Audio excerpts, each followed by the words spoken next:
नमस्कार, मैं हूं शुभ मिश्र और आप देख रहे हैं जोहार झारखंड। और चलिए करते हैं बुलेटिन की शुरुआत। और सबसे पहले बात प्रधानमंत्री नरेंद्र मोदी की।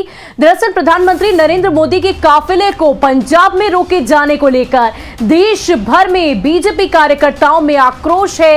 इसी कड़ी में झारखंड में भी बीजेपी कार्यकर्ताओं ने अपना विरोध प्रदर्शन दिखाया है और आज राजभवन के समक्ष बीजेपी कार्यकर्ताओं ने 1 दिवसीय मौन धरना दिया और पंजाब सरकार और कांग्रेस के खिलाफ अपना विरोध दर्ज किया। इस मौके पर बीजेपी नेताओं ने कहा कि जिस तरह से प्रधानमंत्री के काफिले को रोका गया वो बताता है कि कांग्रेस की मानसिकता आखिर क्या है।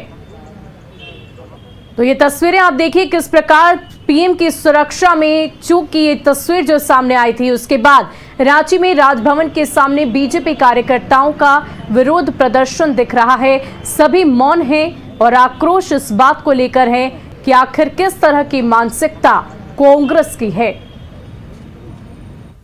देश के प्रधानमंत्री होते हैं चाहे कोई भी हो, तो मुझे लगता है देश आज़ाद होने के बाद पहली बार इस प्रकार की घटना घटी है और एक एक जनता के मन में आक्रोश है। आज लोग कांग्रेस के प्रति काफ़ी गुस्से में हैं और जिस प्रकार के कांग्रेस पार्टी के लोगों ने आचरण किया है और उसी प्रकार का आचरण यदि भारतीय जनता पार्टी के कार्यकर्ता करने लगे तो मुझे लगता है कि वो शायद घर से भी निकल नहीं पाएंगे। तो कांग्रेस पार्टी का असली चेहरा उजागर हुआ है भारतीय जनमानस में और नरेंद्र मोदी जी देश के धरोहर हैं। उनकी सुरक्षा में चूक कोई छोटी मोटी चूक नहीं है, इसका खामियाजा कांग्रेस पार्टी को भुगतना पड़ेगा। वहीं धनबाद में भौरा ओपी क्षेत्र 4A के पास ठाकुर बस्ती देर रात बम धमाकों से दहल उठा। धमाकों से भयभीत लोग घरों से निकल आए। जानकारी मिलने पर मौके पर पहुंची पुलिस ने बम के अवशेष जब्त किए। बताया ये जा रहा है कि ठाकुर पट्टी के पास ही आउटसोर्सिंग कंपनी है। वहीं बस्ती में 6 परिवार रह रहे हैं जो मुआवजा और विस्थापन से जुड़े विवाद को लेकर बस्ती खाली नहीं कर रहे। बस्ती का बिजली कनेक्शन भी 2 महीने पहले काट दिया गया था। लोगों का आरोप है कि आउटसोर्सिंग कंपनी उन्हें डरा धमकाकर भगाना चाहती है ताकि कोयला निकालने में सुविधा हो सके। लोगों की मांग यह है कि वे विस्थापन के बाद बेहतर सुविधा मिलने से खुद चले जाएंगे, लेकिन तब तक पुलिस उन्हें सुरक्षा मुहैया कराए। 2 बार बम धमाका हुआ था। यहाँ आवाज बहुत जोरदार था। बाहर निकले तो देखे हम लोग के यहाँ पे सुतरी उतरी पड़ा हुआ है, नीचे बिखरा हुआ है जमीन पर। और बाहर निकलते ही हम लोग देखे कि यहाँ पे कोई नहीं है। यहाँ तो लाइट है भी नहीं लगभग 1.5-2 महीना से, लेकिन जितना दिन भी यहाँ थोड़ा सा कम से कम ठीक से रहें और हम लोग किसी तरह यहाँ से हट जाएं। और अब बात कोरोना के बढ़ते संक्रमण की। झारखंड में पिछले 24 घंटे में कोरोना के 3,704 नए मामले सामने आए हैं और इसी के साथ राज्य में एक्टिव केस की संख्या 14,255 तक पहुंच गई है। इसमें रांची में 1,309 संक्रमित मिले हैं। रांची में कुल एक्टिव मरीजों की संख्या 5,819 तक पहुंच गई है। झारखंड में कोरोना संक्रमितों की संख्या हर दिन बढ़ रही है। 6 जनवरी 2022 तक राज्य में कोरोना एक्टिव केस की संख्या की बात करें तो 14,000 के पार ये पहुंच गई, जबकि 1 दिसंबर 2021 को राज्य में मात्र 94 एक्टिव केस थे।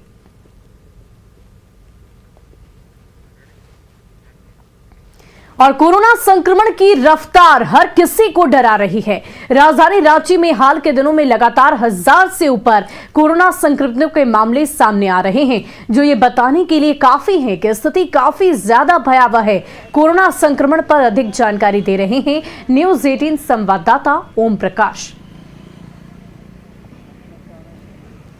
कोरोना संक्रमण के मामले प्रदेश भर में लगातार बढ़ रहे हैं, तो वहीं राजधानी रांची में लगातार 1000 से ऊपर संक्रमण के शिकार जो लोग हैं वो पाए जा रहे हैं। और ये कहीं न कहीं रांची या फिर कहा जाए तो प्रदेश के लिए एक भयावह स्थिति बनी हुई है, क्योंकि लगातार लोगों के संक्रमित होने से एक तरह से कहा जाए तो लोगों में भी डर का माहौल है।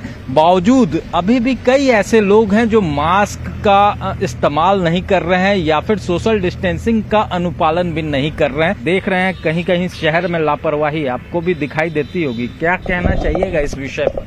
कहना यही है कि अभी जो स्थिति है वो स्थिति में सभी को मास्क लगा कर रहना चाहिए और सतर्क रहना चाहिए। कम से कम भीड़ भाड़ वाला एरिया को में नहीं जाना चाहिए। इस तरफ से जो सख्ती की गई है ठीक है कि उसके और ये जो सख्ती किया गया है ना, कम से कम एक दिन का लॉकडाउन होना चाहिए और ये 6 बजे करना चाहिए। 8 बजे तो ऐसे भी नॉर्मल सभी दुकान बंद ही होता है, तो ऐसे में तो कोई स्थिति का कोई माने इसका कोई माने क्या बोले, इसका कोई लागू का कोई मतलब ही नहीं है।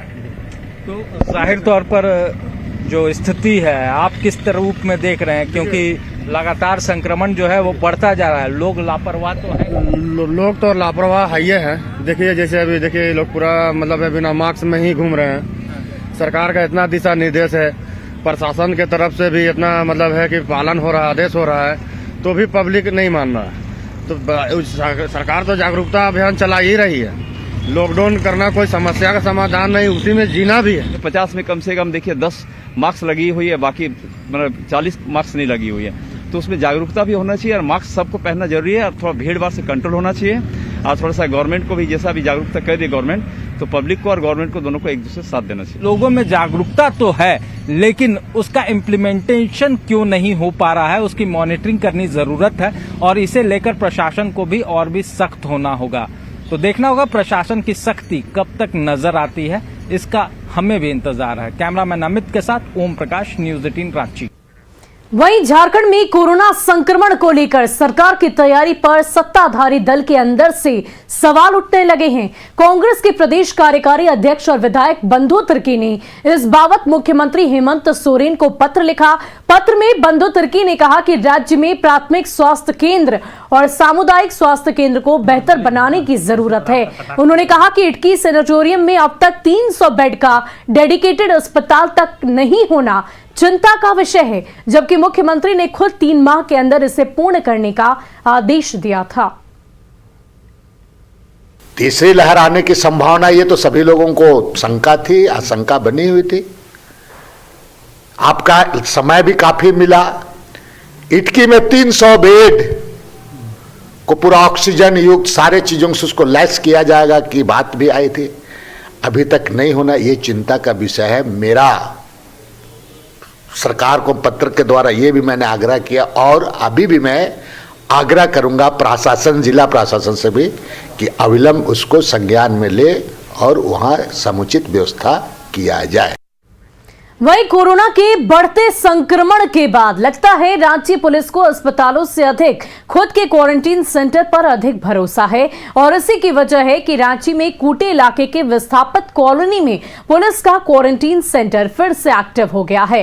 इस सेंटर से अब तक 700 से अधिक पुलिसकर्मी कोरोना की पहली और दूसरी लहर में स्वस्थ होकर निकले थे। ऐसे में तीसरी लहर को देखते हुए शुरुआती दौर में यहां पर 50 बेड की व्यवस्था की जा रही है। वहीं आपात स्थिति के लिए 50 जंबो ऑक्सीजन सिलेंडर भी लगाए गए हैं। यहां डॉक्टर्स तैनात रहेंगे, वहीं नर्स की भूमिका जवान ही निभाएंगे। रांची के ग्रामीण एसपी ने बताया कि जवानों के संक्रमित होने की आशंका को देखते हुए यह महत्वपूर्ण फैसला लिया गया है।